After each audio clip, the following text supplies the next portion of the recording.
Good Wednesday morning, everybody. Hope you're having a good day so far. I'm Roger Susanin. I'm Caitlin Nuclo. Thanks for watching Eyewitness News here on the Wax.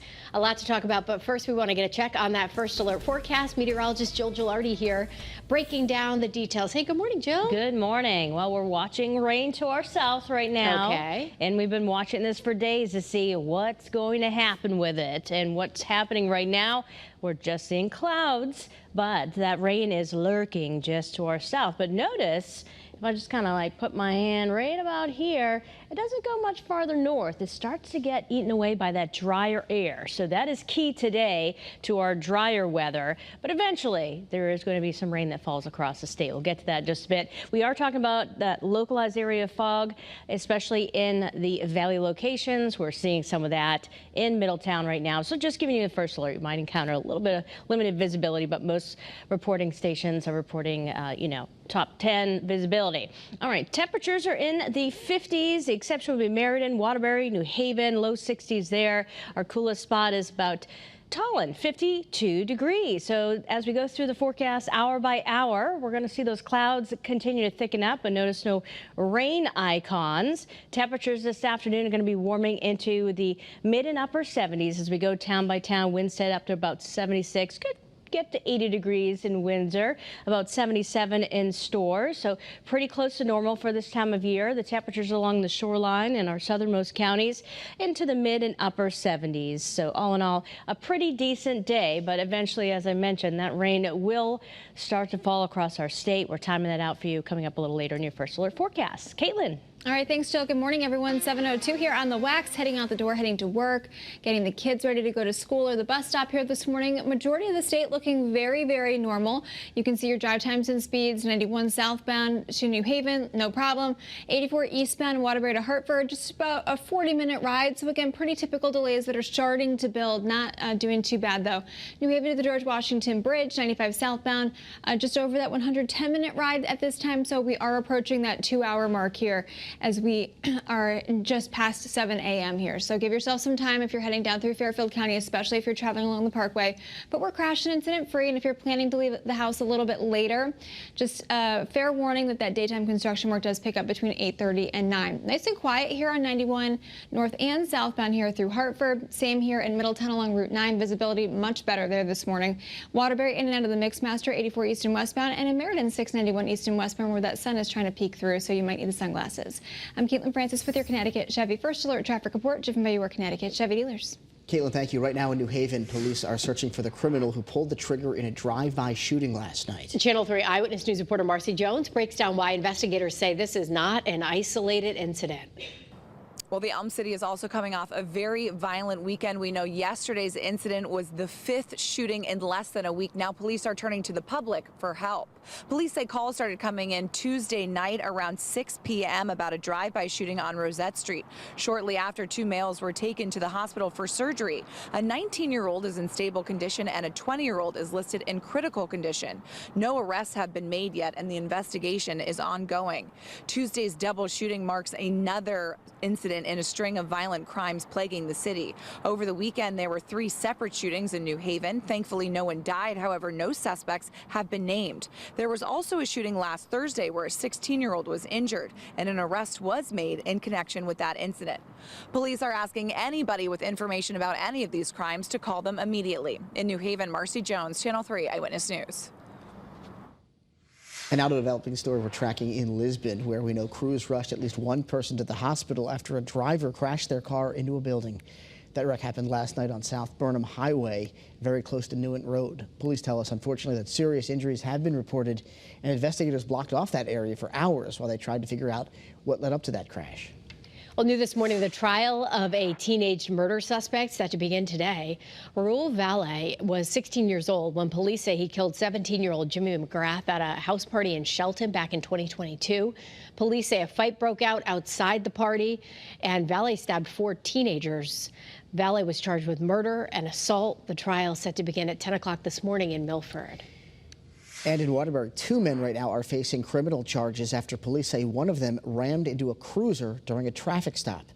Officers say they tried to stop Joshua Coleman during a drug investigation on Wilson Street, but police say he tried to take off and slammed into a cruiser and then crashed into a wall. Ryan Simpson was in the passenger seat, according to police, and was also taken into custody. The good news is nobody was seriously injured in that crash, but we're told officers found 2 loaded guns, fentanyl, as well as crack cocaine in that car. Well, this morning, 2 mothers in New Britain are calling on parents to check their child's book bag before sending them to school after 3 middle school students suffered severe reactions after eating cannabis edibles in school. Channel 3 Eyewitness News reporter Olivia Schuler joins us from the school with what went wrong. Well, those 2 moms that we spoke to say that they're calling on others to check their child's school bag and also educate them on what edibles are. 2 of those mothers that we spoke to got that horrifying phone call that their child was being brought to the hospital. Now, the students reacted poorly after taking 2 cannabis edibles in the school bathroom. Now, one mom we spoke to says her son, who has special needs, was given an edible by another student. She says he thought it was candy. After ingesting the edible, her son spent 3 to 4 hours in the hospital.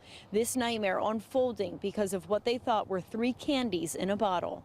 My issue is, imagine if there was more than 3, they would have taken maybe 2 or 3. Royal calls her son the victim in this scary scenario. He's now facing 10 days of suspension. However, the school is still investigating what happened. Now, we did reach out to the district, and they tell us that they are taking the appropriate action. In New Britain, Olivia Schuler, Channel 3 Eyewitness News. Animal advocates in New Haven are furious this morning as police investigate a person who tied a dog to a car door handle and then dragged it down the street. The dog is okay this morning, but we do want to warn you that the details in the video are disturbing. This all happened on Friday in the Annex neighborhood. You can see the dog there trying to run next to the car and then nearly get hit by a driver in another lane. The owner allegedly told police that he had a family emergency and he forgot the dog was tied to the car. Animal advocates are not buying the story. I do not and will not ever buy the story that you forgot that your dog was tied to the car. Clearly, this guy was speeding. 2.5 blocks. What dog can keep up? Eyewitness News tried to contact the owner. We were hung up on. Police have not released the name, and no charges have been filed yet. And employees at an animal shelter in New Haven are asking for help trying to find the person who abandoned a dog. Investigators found this poor pup tied to a fence on Halleck Avenue yesterday. The Krugman New Haven Animal Shelter is asking anybody with useful information about that dog to contact Animal Control right away. Well, new this morning, a group of tenants who were forced out of their homes by flames in Hartford are now calling on city leaders for more help. The Channel 3 I-team has been on top of this story every step of the way. Back in August, an electrical fire at the Concord Hills apartments pushed out about 100 people.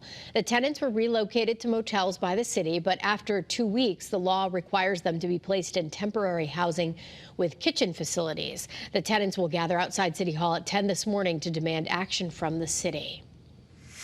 Some parents in Winchester are still demanding answers from school leaders after some disturbing threats at the Pearson School. Leaders held a safety meeting last week, a Facebook post surfaced claiming that a student was going to bring a gun to school, and then a threatening note was also written by a student. Some parents left last night saying their concerns were not cleared up. We basically just read the school handbook, and we weren't given any updates. They might not have got all the answers that they want, but I think they did learn a little bit more about the procedures, the rules. Now, none of the threats were deemed to be credible, but it's still not clear if any arrests have been made or if students have been disciplined. All right, it's Connecticut Day today at the Big E. The day-long celebration in Springfield, Massachusetts will feature hours of live entertainment on the Connecticut front lawn stage. Pretty cool. Yeah, we can expect some great local musical talent there, including Connecticut rock band Red Light and the School of Rock New Canaan House Band. So make sure you check out the newly renovated Connecticut building as well. And of course, historically, Connecticut Day is one of the most popular days of the entire 17-day Big E. We'll have live coverage of Connecticut Day starting on Great Day at 9 a.m. And of course, that means Scott's going to be there. And you know why, Jill? It's because you can't spell Haney without a big E. Yeah.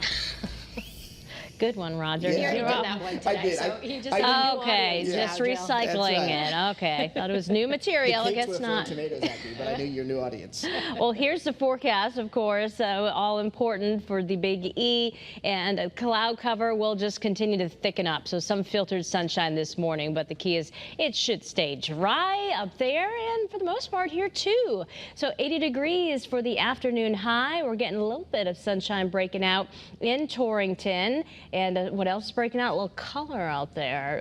The fall color is a little earlier. We've had a lot of rain, so that creates some of that, the color basically showing up a little earlier, but it's starting to poke out, especially across the northwest. And over the next 7 days, you can see some of that color starts to expand southward over time.